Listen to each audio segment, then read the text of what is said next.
Assalamualaikum warahmatullahi wabarakatuh. Oke, selamat datang lagi di channel YouTube saya, Iwan Sandi Partners. Kita hari ini berada di indahnya dunia ini. Ada yang tahu kah ini berada di mana?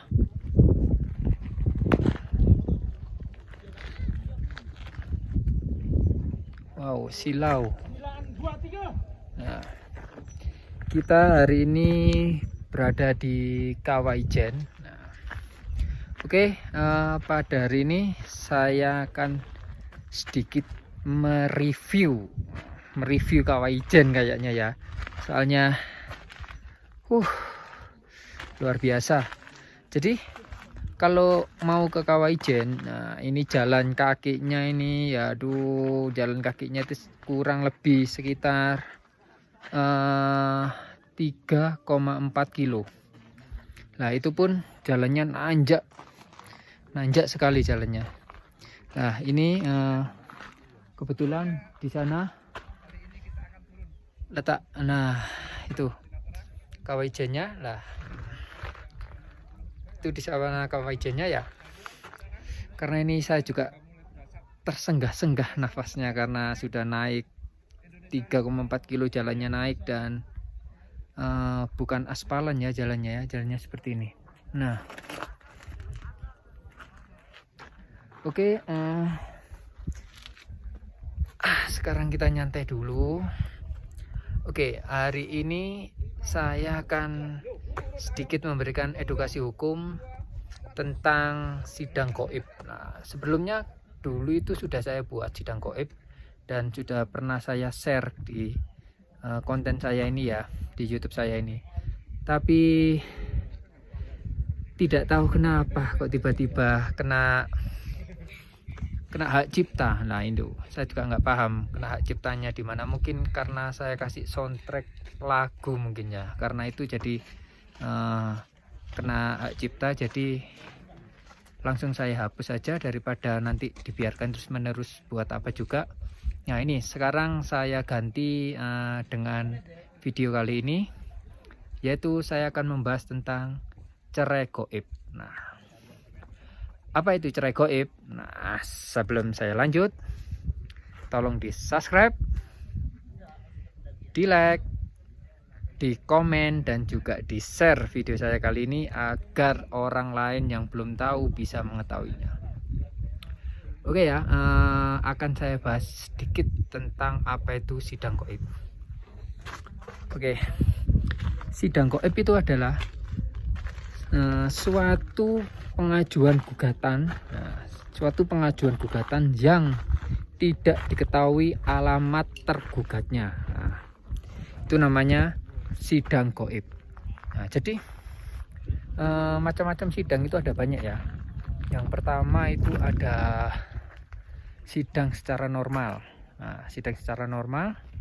Yang kedua, sidang secara normal itu sudah saya bahas di konten saya juga ya. Terus yang kedua, sidang paling cepat ya.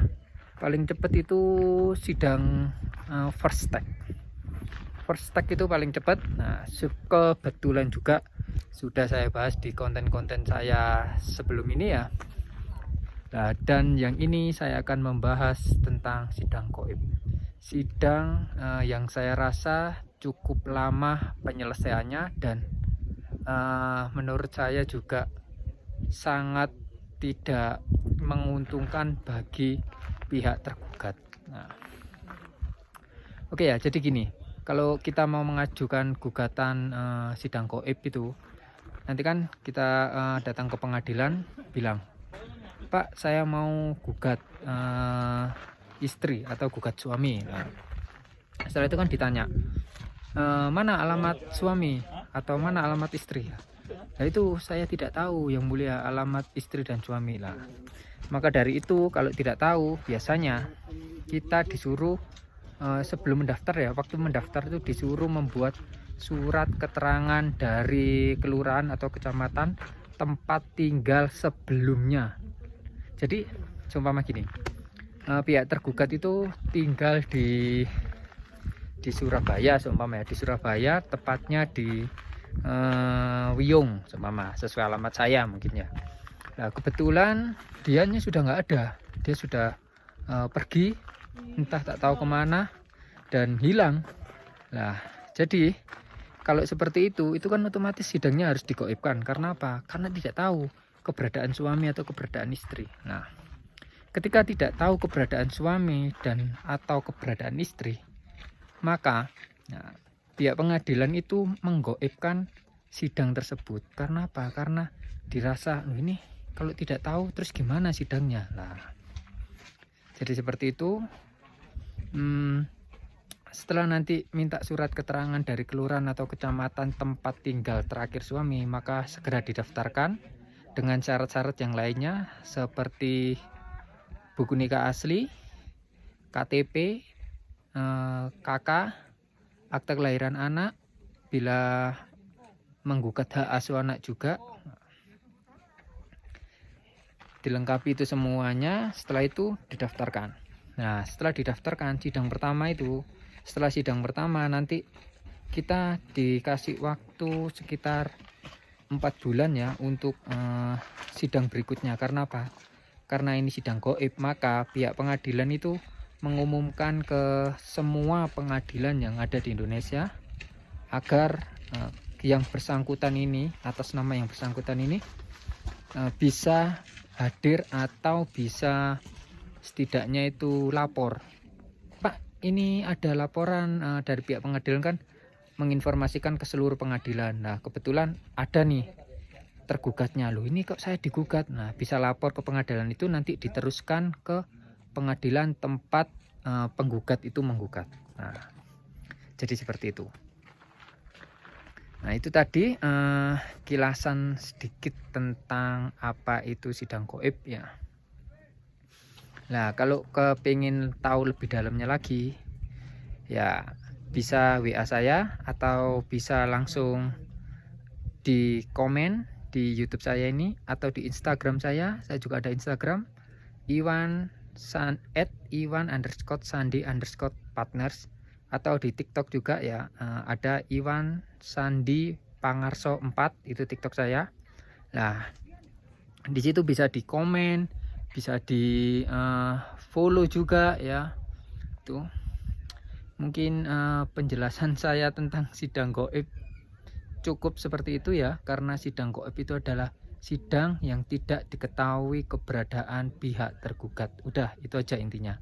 Intinya kalau kita tidak tahu keberadaan pihak tergugat, maka sidangnya harus digaibkan. Kalau sidangnya harus digaibkan, maka sidang itu akan menunggu sekitar 4-6 bulan baru disidangkan. Nah, tetap kita harus membawa saksi dan harus ada buku nikah asli.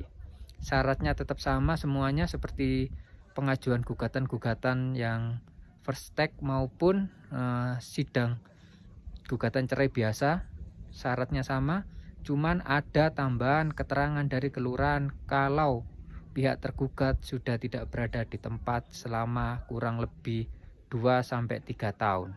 Nah, seperti itu ya.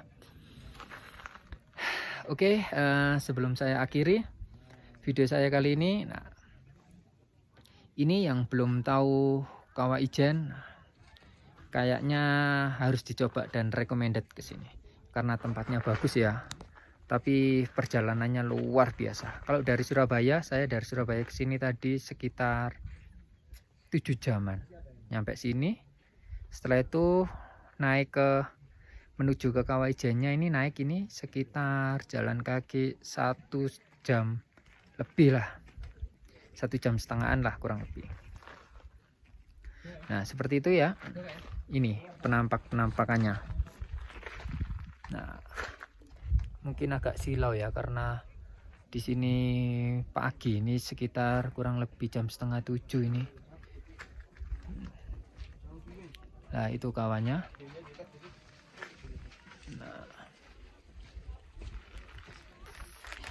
Nah itu ya, rame oleh pengunjung. Kebetulan hari ini liburan jadi rame. Tempatnya bagus, dingin.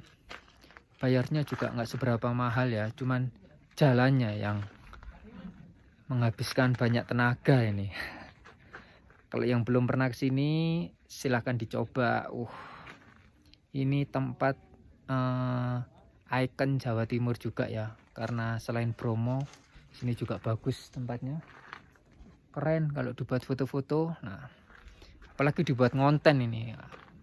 Artis-artis Indonesia juga banyak yang datang ke sini, banyak yang ngevlog ke sini juga. Lah, kebetulan saya di sini akan saya sempatkan buat video ini juga, biar nanti teman-teman kita yang ingin tahu Ijen, biar tahu gambarannya Ijen itu seperti apa. Nah, itu tadi sebelah sana kawahnya ya. Kalau di sebelah sana depan saya ini kebetulan gunung-gunungnya, daerah ini kan dikelilingi gunung ya. Nah, sana itu Banyuwangi, sana itu kurang lebih seperti itu, sana Banyuwangi. Nah, kita ini dikelilingi,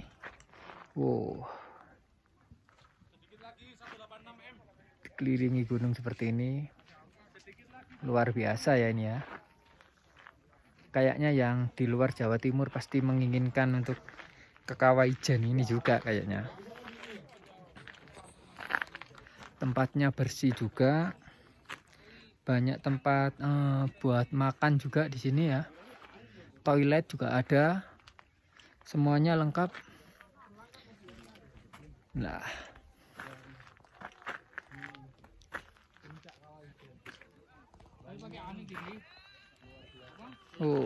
luar biasa ya.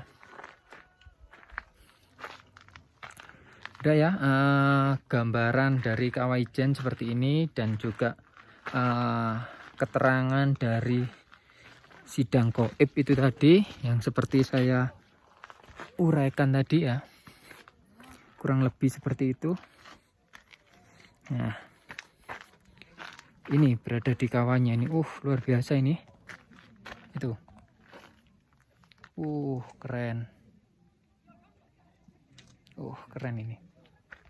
Nah, ini sekalian saya edukasi hukum, sekalian ngevlog ini kayaknya.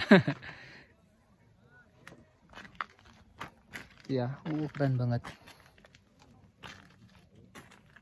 Tuh kawahnya hijau.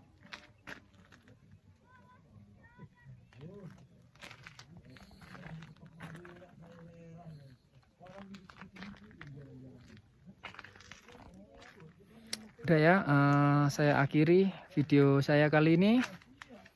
Sebelum saya akhiri, tolong di subscribe, di like juga, di komen, dan juga di share konten saya kali ini ya.